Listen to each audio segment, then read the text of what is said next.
Nagaa akkam jirtu? Chaanalii kanaaf haaraa yoo taatan Dr. Abarraa Olaaniin jedhama. Ispeeshaalistii wallaansa dhibee ijoolleef daa'immanii akkasumas barreessaa kitaaba bu'uura fayyaa daa'immaniiti. Chaanaliin kun waa'ee fayyaa barsiisa. Waan hedduu irraa argattu waan ta'eef sabiskiraayib gochuun dagatina. Mee har'a immoo garaa ciniinnaan humnaa ol boo'uu daa'immanii kan jedhu ilaalla. Garaa ciniinnaan haa jennu malee wanti kun dirqama garaa ciniinnaa miti. Waan akka garaa ciniinnaa qabanii hiixatanii daa'imman humnaa ol boo'an.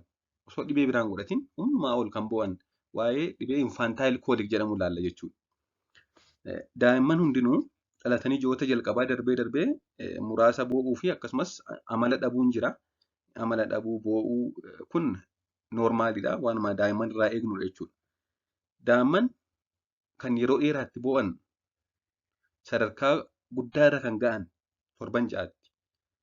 Naannoo torban ja'a daa'imman yeroo dheeraa yookaan sa'a dheeraa boo'uudhaan beekamu. The peak period of cry jedhamanni kuni umurii torban ja'aatti daa'imni tokko giddugaleessaan guyyaatti sa'aatii lamaa ol boo'uun jedhamee yaadama. Kun egaa sa'aatii dhalli namaa umurii isaa keessatti baay'eetti boo'u jedhamee beekama. Umuriin torban ja'a. Haa ta'u malee daa'imman parsantaa 20 ta'an jechuunis daa'ima 10 keessa daa'ima 2 biratti sa'aatii dheeraa boo'uun yookiin haala baay'ee maatii naasisuun boo'uun mana yaalaa akka geeffaman taasifama. Kun egaa infaantaayil koolik jedhama jechuudha. Keessumattuu baay'inaan kan itti isaan boo'an yookaan kan isaan sa'aatii dheeraatti boo'anii fi yeroo dheeraan isaanitti boo'uun beekaman galgala yookaan halkanidha. Guyyaa nagaa bulanii halkan yookaan galgala baay'ee boo'uudhaan beekamu daa'imman infaantaayil koolik qaban. Daa'imman hedduu irratti dhibeen kun ni mul'ata. Sababni isaas egaa dhibeen kun daa'imman hedduu irratti waan mul'atuuf maatiin tokko yeroo daa'ima godhachuuf jedhan dursanii waa'ee garaa ciniinnaa daa'immanii ilaalchisuun beekumsa qabaachuun akka dursanitti qophaa'an bakka itti taasifamu jira. Biyya tokkotti yeroo haati tokko daa'ima godhattu kutaa mada'umsaatti jechuudha. Yeroo galuuf jettu waa'ee dhibee kanaa barsiifamu. Sababni isaas daa'imman hedduu biratti waan mul'ata ta'eef. Akka isaan baay'eennaanii akka isaan dursanii itti qophaa'an saayikooloojikaali akka isaan reedii ta'an gochuuf deessee kutaa mada'umsaatti yeroo galuuf jettu waa'ee garaa ciniinnaa daa'immanii ishee mudachuu malu ni barsiifama jechuudha. Kun egaa sababa daa'imman hedduu irratti mul'atuufidha. Darbee daa'imman humnaa ol hanga sossobamuu hin dandeenyetti kan akka boo'an godhan fakkeenyaaf yoo miidhaan guddaan irra gahe caba lafee yoo qabaatan dhibee garaa kaasaa yoo qabaatan dhibee baakteeriyaa yookiin vaayirasiin dhufan dhibee adda addaa dhibee fayyaa qabaatan baay'ee boo'uu danda'a daa'imman. Yeroo kana egaa daa'imman akkasii boo'uu qofa miti. Dhibee adda addaa qabu jechuudha. Qaamni isaanii ho'uu danda'a, qufa'uu danda'u, harma diduu danda'u, mallattoo hedduu qabaachuu danda'u. Haa ta'u malee amalli kun irra deddeebi'ee kan dhufu yeroo wanti kun isaan dhiisu harma kan hodhan, kan taphatan, kan rafan, kan ho'a hin qabne, kan hin arganne, kan hin haqqisne, kan hin qufaane, sagaraa fincaan naguma kan fincaanii fi guddinni qaama isaanii kan dabalu yoo ta'e amalli akkasii infaantaayil koolik jedhamuun beekamu. Ijoolleen dhibee infaantaayil koolik qaban humnaa ol boo'uun ala dhibee biraan qaban.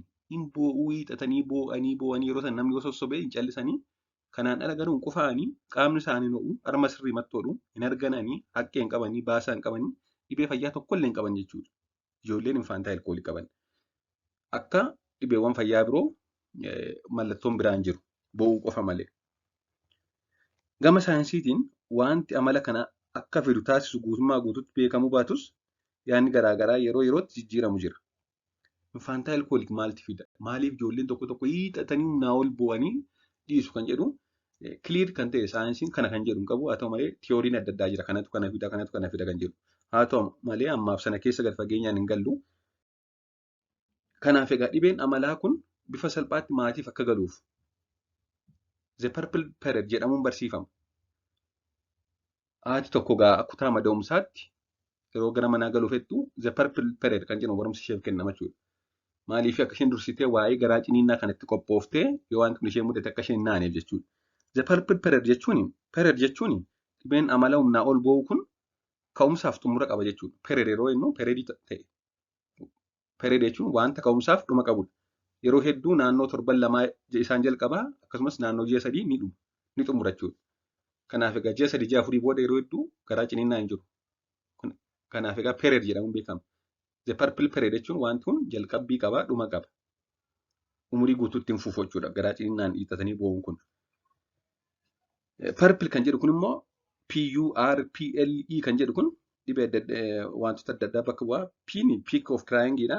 U'n unexpected dha. R'n resist soothing. P'n pain like face. Long lasting evening. Kun egaa jechi kun hiika adda addaa bakka bu'a. Mee tokko tokko isaanii haa ilaallu. Egaa purple kan jennu kana keessatti P'n peaks. Piikii yeroo itti piikii ta'u qaba jechuudha dhibeen kun. Amalli humnaa ol ba'u kun naannoo ji'a lamaa cimee mul'ata. Peak period naannoo ji'a lamaadha jechuudha. U kan jettu immoo unexpected. Tasuma osoo taphataa jirudha kan daa'imni boo'uu jalqabu. Osoma taphataa jiru osoma harma hodhee jirutti mana nagaan jiru baay'ee boo'ee qabaan dadhaba jechuudha. R jechuun immoo resist jechuudha. Yeroo daa'imni akkas boo'u kun maatiin waan fedhan yoo godhaniyyuu maatiin boo'uu hin dhiisu. P kan jedhu immoo painidha. Yeroo boo'an fuulli isaanii waan kubbii cimaa qaban fakkaata. L kan jedhu kun immoo loongidha. Takkaa boo'uu eegallaan hanga sa'aatii 3 illee turuu danda'u osoo walirraan kutiin. E kan jettu immoo purple keessatti eveningidha. Wanti kun sa'a halkanii baay'inaan mul'ata. Garaa ciniinnaan boo'uu daa'immanii ilaalchisee barnoota gabaabaa argachuuf sabiskiraayib gochuu hin dagatiin asumaanii. Sababni isaas viidiyoodhaanis sagaleedhaanis barnoota hedduu qopheesseera. Sabiskiraayib osoo hin godhin bira hin darbiinaa. Amma asumaanii gara itti aanutti hin darbachuudha. Hawaasa keenya keessatti wanti barame tokko jechuunis barmaatilee maatiidhaan kan barame tokko garaa ciniinna daa'immanii kana gogiinsa garaadha jedhanii waamuudhaanii ka'umsaa gogiinsa garaadha jedhanii waamuudhaanii wantoota akka talbaa, xeenaa addaamii, qullubbii adiif kan kana fakkaatan daa'immaniif kennu. Daa'imman ji'a 6 gadiif jechuudha. Haa ta'u malee wantoonni kun qorannoon kan hin mirkaneeffannee waan ta'eef miidhaa fiduu danda'a. Amalli akkasii kun yeroo hedduu yeroo umriin isaanii ji'a 3 hanga 5 ga'udha kan inni badu. Amala kana dhabamsiisuun yookaan hambisuun hanga umriin isaanii ji'a 3 hanga 5 ta'utti obsuudha malee gama yaalaan qorichi kompiliitilii kan dhaabsisu hin jiru. Wantoota kana gochuunis miidhaa fida malee faayidaa hin qabu jechuudha. Kanaafuu amalli akkasii kun kallattiin daa'imarra miidhaa geessisuu qabaachuu baatuyyuu maatiin daa'ima akkasii kanneen qaban jechuudha. Naasuu irraa kan ka'e akka daa'imni callisuuf asiifachuu urgufuun miidhaa irra geessisu. Sheeken beebii sindireem jedhamu kun asiifachuu urgufuuf bakka daa'imni akka callisu jecha qorichoota aadaa kennuuf. Qorichoota aadaa kun immoo miidhaa biraa fidu. Daa'ima urgufuun immoo qaama daa'imaa miidhuu mala. Keessumaa sammuu keessatti dhiiguu danda'a jechuudha. Yeroo sheeken beebii sindireem dabalamuudhaan. Walitti dhufeenya maatiif daa'ima akkasumas sammuu maatiillee miidhuu danda'a. Wanti kun daa'ima irratti miidhaa tokko illee hin qabu. Haa ta'u malee daa'ima urgufuudhaan miidhaa isaarra geessuu danda'a jechuudha. Walumaa galatti daa'imni amala akkasii godhannaan ogeessaan ilaalamee dhibee qaama keessaa biroo ta'uu dhiisuun isaa mirkanaa'ee taanaan infaantaayil koolik jedhama wanti kun. Erga mirkanaa'ee infaantaayil koolik ta'uu barame booda wanti guddaan maatiin tasgabbaa'uun hanga umriin daa'imaa ji'a 3-5 ga'utti obsuu qofadha jechuudha. Akkuma nama jedhe guutummaa guutuutti baduuf hanga ji'a 3 hanga ji'a 5 obsuu barbaachisa. Haa ta'u malee kanneen armaan gadii gochuun dhibee kana salphisuu ni danda'a. Fakkeenyaaf haadha buddeena afaan kaa'uu yenjeraan naatishee jennu jechuudha.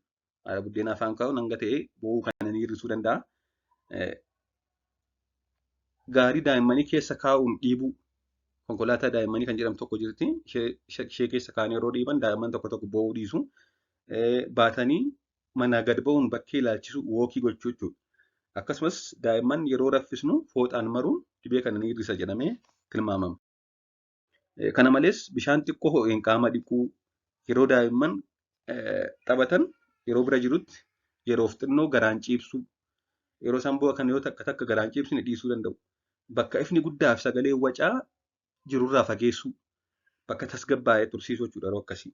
Sagaleen muuziqaa kilaasikaalii tasgabbaa'aa qabu banuu fi yeroo daa'imni humnaa ol boo'u yeroof nama biroo biratti dhiisanii gadi ba'anii deebi'u. Haati yeroo daa'imni boo'u kana hin obsitu waan ta'eef hin cannaqamti. Obsa dhabdii yeroo kana immoo miidhamte jechuudha. Kanaaf egaa yeroo daa'imni akkas boo'u nama biraatti waamtee biraa yoo gadi baatee deebite ammasitti daa'imni boo'uu ni dhiisa. Kana malees yeroo xuuxxoo hoosisan mataa daa'ima ol qabu bakka daa'imni ciisetti harmas xuuxxoo hoosisuu dhiisuu.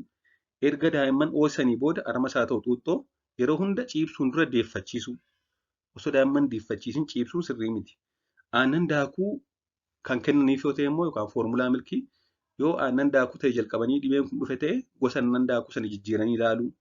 Akkasumas haati harma hoosistu soorata ishee keessa dhibee allarjii nyaataa kanneen fidan kanneen akka hanqaaquu, aannan loonii, ocholoonii yeroof dhiistee ilaaluu.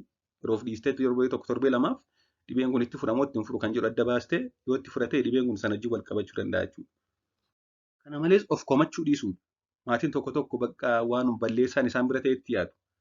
Garaa ciniinnaan bo'uun rakkoo daa'imman guddisuu wallaaluu maatii miti. Balleessaan kan maatii miti daa'imman tokko tokko uumamaan dhibee kan inni godhatu. Kanaaf of komachuu dhiisuudha. Wanti kun yeroo muraasa booda akka dhiisu of amansiisu. Wanti kun kompiliitilii ji'a sadii booda ni dhiisa. Kanaaf bakka of amansiisanii guddisuudha daa'ima. Dawaa kanneen akka simeetikoon, koolizaa diroop, giriip wooter kanneen ta'an isaan kun egaa herbaal medisiniidha. Qoricha osoo hin ta'in wanta garaa daa'immanii lallaafisanidha. Zayitiidha. Isaan kana fayyadamuun hanga ta'e furmaata fiduu danda'a jechuudha. Kanaaf wantoota kana faarmaasiitti bitatanii fayyadamuu ni danda'u. Waan dhaggeeffataniif hedduu galatoomaa. Turtii gaarii gaaffiif yaada qabaannaan koomentii jala naa kaa'aa. Sheer gochuun dagatiin hiriyoota keessan daa'imman qabaniif chaa'oo nagaan tura.